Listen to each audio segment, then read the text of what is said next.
It's finally that time, the time that every VR nerd is always waiting for. A new series of NVIDIA GPUs have finally come.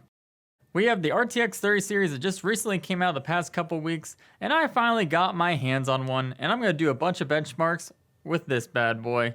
So let's get right into it.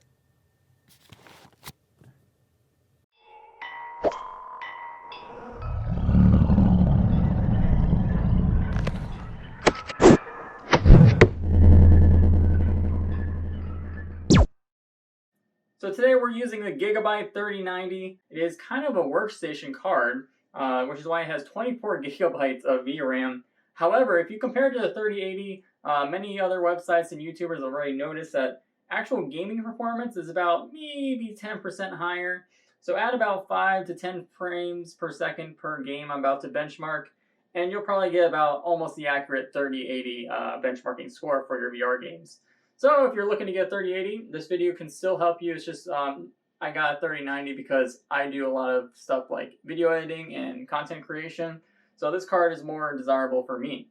So here's the 1080 Ti, and when we compare it to the 3090, I mean, first of all, it's longer, but look at the width, man. Can you see that? That is freaking insane. Let's see how this thing does in VR. For our first benchmark game, we have Vertigo Remastered, which is a completely VR-only indie game built in Unity. I like this game in general because of the scene here for benchmarking, because it puts you in a tram and takes you through a very large series of tunnels in large areas, water, particles, lights, and all that at a very high speed. Due to this, I thought it was good for benchmarking material, and you can see at 150% super sampling, both of them get about double the performance off of each other. So 3090 gets 144 FPS, while the 1080 Ti gets 70 FPS.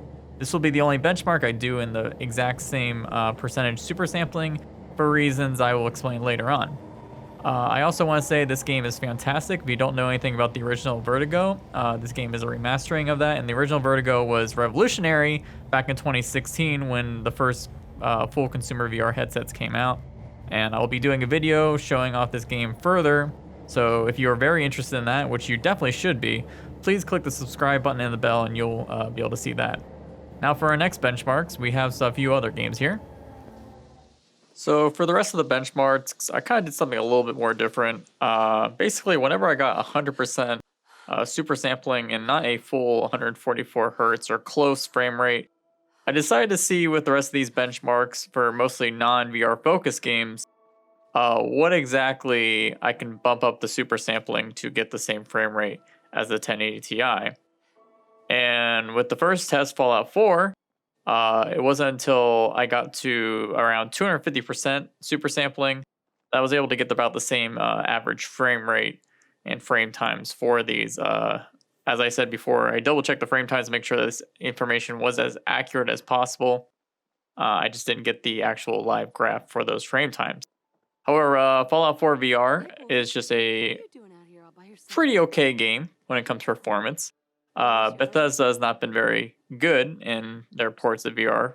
A lot of the community had to do some things to fix it to make it even better, especially since these ports kind of came out before the Index and the Rift S, so not much updates in that front. However, for the rest of the benchmarks, we will be doing a similar process.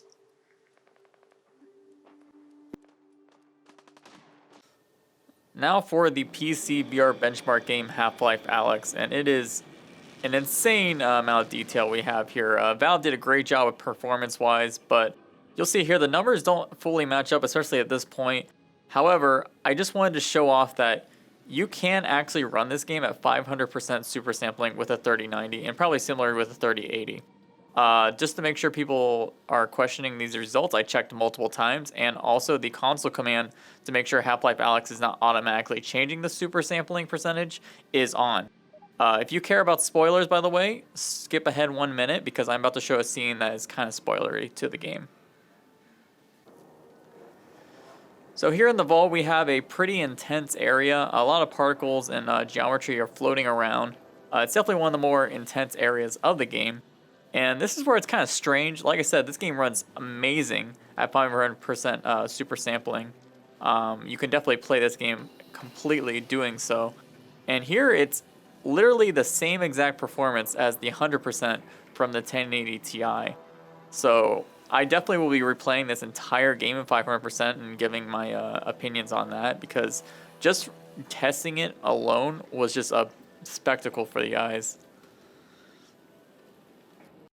For our final benchmark game, we have No Man's Sky in VR. It's a fantastic game, but it does suffer from some performance. It is a very performance-hungry game. You can see on the left, we're getting about 50 to 60 FPS only on 100% super sampling with a 1080 Ti. In comparison to the 3090, which it took us to bump up to 200% to get to the same level. Of course, that is still not amazing considering that the game should be running quite a bit better, especially for it being semi-old. But it gets even worse when you look at the left side. You'll notice some stuttering from the 1080 Ti, and that is not just from the video itself. That is actually in VR. So even in 100% super sampling, you have some stuttering in the 1080 Ti. But you didn't get that actually with the 3090, and probably a 3080 too if you did the same sort of super sampling. So a lot more smoother experience on the 3090, even though you're not getting that much of a greater percentage of FPS.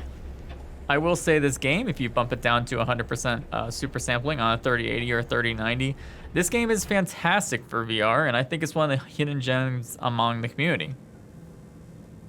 So the main reason I wanted to showcase super sampling in this video is because I feel it's a very important component of PC VR. Higher super sampling rates in general is just a huge benefit to the displays we're given at the current technology at the time.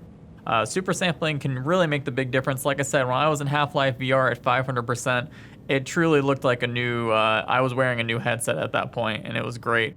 So definitely wanted to showcase super sampling in this video, and I think it's a great way to measure benchmarking for VR in general.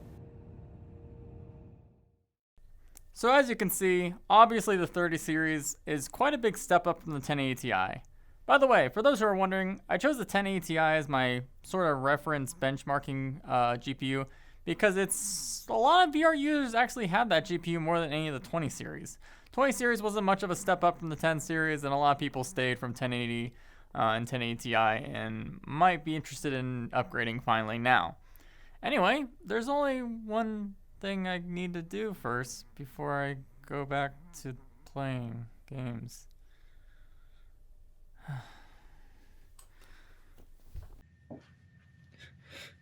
It's time to sleep. Sleep tight. I'm sorry I have to do this.